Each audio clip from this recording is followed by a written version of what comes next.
অন্তর্বর্তী সরকারে ৬ মাস আজ। অভ্যুত্থান পরবর্তী সময়ে মানুষের বাকস্বাধীনতা ও রাজনৈতিক অধিকার ফিরলেও আইনশৃঙ্খলা আর গণহত্যার বিচারে ধীরগতি নিয়ে অস্বস্তিতে বিশ্লেষকেরা।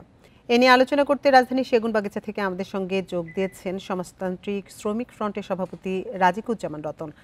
জনাব রাজিকুজ্জামান রতন, আপনাকে স্বাগত জানাচ্ছি আমাদের ইন্ডিপেন্ডেন্ট সংবাদে। এই যে ৬ মাসে আইনশৃঙ্খলা পরিস্থিতি আসলে কতটা নিয়ন্ত্রণে নিতে পেরেছে অন্তর্বর্তী সরকার, আপনি কি মনে করছেন? ধন্যবাদ। আমাদের 6 মাস একটা প্রতীক্ষার সময়, আর 15 বছর ছিল একটা সংগ্রামের সময়। এই সংগ্রামের মধ্য দিয়ে অনেক আকাঙ্ক্ষা জেগে উঠেছিল, অনেক প্রত্যাশা জেগে উঠেছিল। এখন 6 মাস পরে আমরা যখন হিসেব করছি আমাদের প্রত্যাশার সঙ্গে প্রাপ্তির যোগ কতটুকু হয়েছে, যা প্রত্যাশা করেছিলাম তার কতটুকু পূর্ণ করবার ক্ষমতা এই অন্তর্বর্তীকালীন সরকারের আছে এবং কতটুকু চেষ্টা তারা করেছেন, তার একটা হিসাব নিকেশ যদি করি তাহলে দেখা যাবে যে আমাদের প্রত্যাশার তুলনায় প্রাপ্তি কিন্তু তেমন খুব বেশি ঘটেনি। আমরা তো একটা ফ্যাসিস্ট সরকারের বিরুদ্ধে লড়াই করেছিলাম। ফ্যাসিবাদের তো 4টা ভিত্তি থাকে। তার প্রধান ভিত্তি হচ্ছে অর্থনৈতিক। অর্থনৈতিক শোষণ চলে, তার সঙ্গে থাকে প্রশাসনিকভাবে দমন পীড়ন চলে, তারপরে থাকে রাজনৈতিকভাবে ভিন্ন মতকে দমন করার প্রক্রিয়া চলে, আর সাংস্কৃতিকভাবে একটা মনন জগৎ তৈরি করে ফেলা হয় যে আমরা যা করছি ঠিকই করছি, আমাদের কোনো বিরোধিতা আমরা সহ্য করব না। এবং মানুষও মনে করতে থাকে, প্রত্যেকেই সুপ্রিম বস মনে করতে থাকে নিজেকে।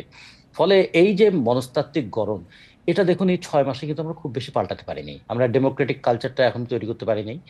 আর সবচেয়ে বড় জিনিস, অর্থনীতিতে যে লুণ্ঠন ছিল সেই লুণ্ঠনগুলো কিন্তু ঠিক বন্ধ হয়েছে এটা তো বলা যাবে না, কিন্তু বন্ধ করার উদ্যোগটা কতখানি সফল হয়েছে এটাও আমরা খেয়াল করতে পারছি না। যেমন বাজার সিন্ডিকেটের হাত থেকে কিন্তু জনগণ এখনো রেহাই পায়নি।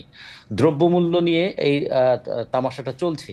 এখন শীতের মৌসুম বলে সবজির দাম একটু কম, কিন্তু শহরের সবজির দাম কম, গ্রামের সবজির দাম কিন্তু আরো কম। ফলে ফসল উৎপাদনকারীরা পড়েছে আরো বিপাকে। মনে হয় যে উৎপাদন করাটাই তাদের জন্য মনে হয় অভিশাপ হয়ে দাঁড়িয়েছে। এটা যেমন কৃষকদের ক্ষেত্রে, ঠিক তেমনি শ্রমিকদের ক্ষেত্রে। সেই 2023 সালের নভেম্বরে মজুরির দাবিতে আন্দোলন করতে গিয়ে তারা বুকের রক্ত দিয়েছিল। 24-এ গিয়ে সরকার পতন হলো, কিন্তু মজুরি, বকেয়া মজুরির জন্য এখনো শ্রমিকদেরকে কিন্তু রাস্তায় নামতে হচ্ছে। এই জায়গায় খুব বড় কোনো কাজ কি করতে বাধা আছে সরকারের? কিন্তু আমার মনে হলো যে এই দিকের মনোযোগটা অনেক কম, সরকারের মনোযোগটা অনেক বেশি আহ অন্তর্বর্তীকালীন সরকার কি করবেন তার চেয়ে বড় কথা কিভাবে ফ্যাসিস্ট সরকারের বিরুদ্ধে কথা বলে আহ নিজের জনপ্রিয়তাটা ধরে রাখবেন। কিন্তু ফ্যাসিস্ট সরকারের বিরুদ্ধে কথা বলে জনপ্রিয়তা ধরে রাখতে গেলে ফ্যাসিস্ট সরকার যে যে কাজ করেছিল তার বিপরীতে ভালো কাজগুলো করতে হবে। তো ঠিক একই ধরনের কাজ করলে কিন্তু জনপ্রিয়তাও একটু ভাটা পড়তে পারে। জি, ফলে আপনি আমরা যেমনটি 6 মাস পরে বলছিলেন, যদি তো রাজনৈতিক দলগুলোর সঙ্গে আসলে সরকার কতটা ঐক্য তৈরি করতে পেরেছে বলে আপনি মনে করছেন? ঐক্য তৈরি করার ক্ষেত্রে দুটো দিক খুব বিবেচনা করতে হবে। সরকার একটা পরিষ্কার রোড ম্যাপ রাজনৈতিক দলগুলোর সামনে থাকতে হবে। সেটা আমরা বারবার বলে এসেছি, আমরা বাসদের পক্ষ থেকে বলেছি, বাম জোটের পক্ষ থেকে বলেছি এবং অন্যান্য রাজনৈতিক দলও বলেছে। সরকারের একটা রোড ম্যাপ থাকা উচিত যে আমরা যেহেতু 3টা নির্বাচনে আওয়ামী লীগ নির্বাচনকে কলুষিত করেছে, জনগণকে প্রতারিত করেছে, দিনের ভোট রাতে করেছে এবং আমিডামি নির্বাচন করেছে, ফলে নির্বাচন ব্যবস্থার প্রতি মানুষের আস্থা হারিয়েছিল এবং তারা মনে করেছিল যে এইভাবে কোনো সরকার ক্ষমতায় থাকলে তাকে আজীবন ক্ষমতা থেকে সরানো যাবে না।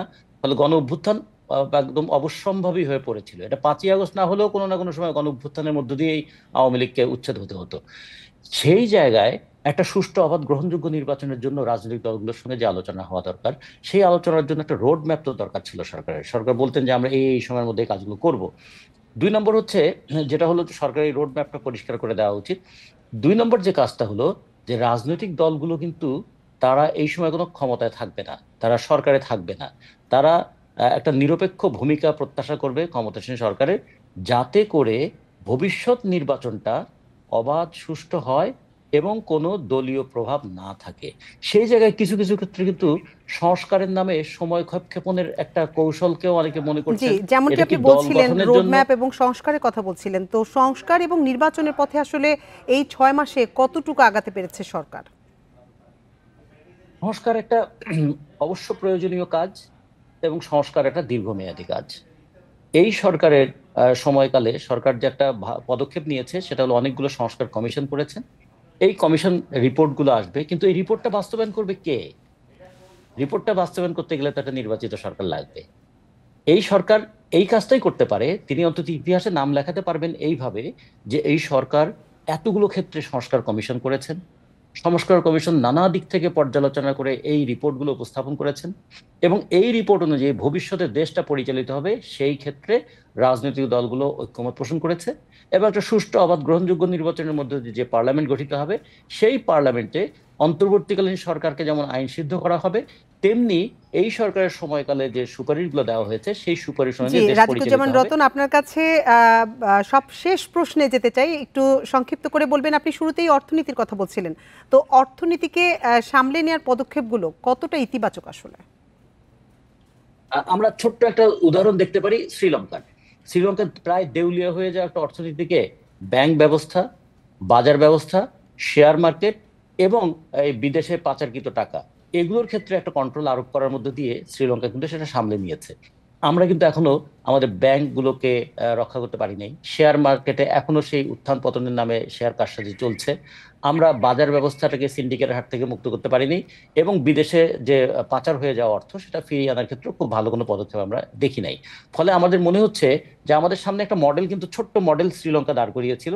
ফলে সেইটাও যদি খেয়াল করি তাহলে আমাদের জনগণের টাকা যারা লুটপাট করলো, যারা পাচার করলো, যারা এই বেহিসাবি খরচ করে তার বোঝাটা জনগণের উপর চাপিয়ে দিল, সেই জায়গায় যদি অন্তর্বর্তীকালীন সরকার একটা ভূমিকা পালন করতে পারে তাহলে এটা অন্তত জনগণের সামনে আসবে যে আর ভবিষ্যতে কেউ জনগণের সম্পদ নিয়ে এই রকম মানে ধাপ্পাবাজি করতে পারবে না, করতে পারবে না। এরকম জি, লুণ্ঠন করতে। রাজিকুজ্জামান রতন, আপনাকে অসংখ্য ধন্যবাদ আমাদের সাথে যোগ দেওয়ার জন্য।